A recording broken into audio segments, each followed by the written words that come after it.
Et aujourd'hui, j'ai envie de parler de comment bâtir son bonheur en dehors du mariage. Alors, moi, s'il y a quelque chose que j'aurais vraiment souhaité il y a cela quelques années, c'est de trouver une célibataire comme moi qui allait me parler de ces choses. Parce que avant, je ne parvenais pas à connecter avec les femmes mariées parce que je me disais qu'elles ne me comprenaient pas, elles ne comprenaient pas mes défis, elles ne comprenaient pas ma peine, elles ne comprenaient pas mon niveau de solitude et tout. Et vraiment, je bénis le Seigneur parce qu'il m'a suscité des années après pour une célibataire comme toi.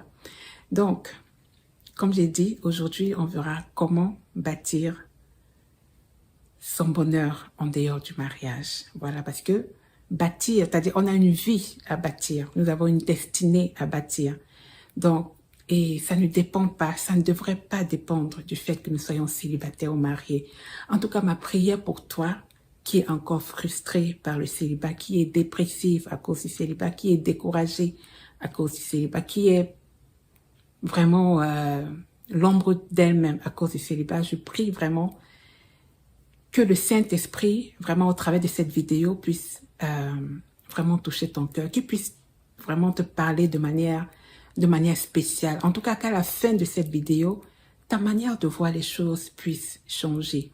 Que la perception que tu as de la vie, que tu as de toi, que tu as du mariage puisse changer et que tu puisses prendre les rênes de ta vie en main et vraiment avancer.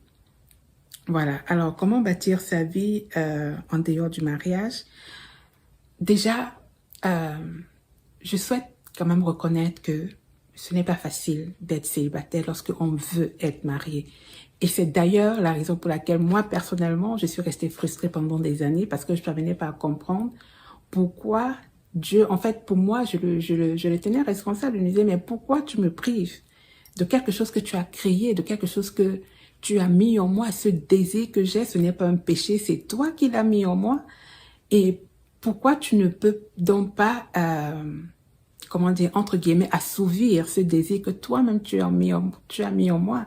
Donc, en fait, pour moi, c'était comme si Dieu me punissait et il faisait grâce aux autres et moi, il me punissait en quelque sorte ou bien, je sais pas, il faisait la combine, un truc comme ça. En fait, je ne parvenais pas à comprendre.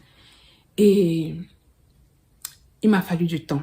En tout cas, il m'a fallu du temps pour arriver au point où j'en suis aujourd'hui. Donc, en tout cas, je te comprendrai si ça te prend un peu de temps. Mais je te prie vraiment au nom de Jésus.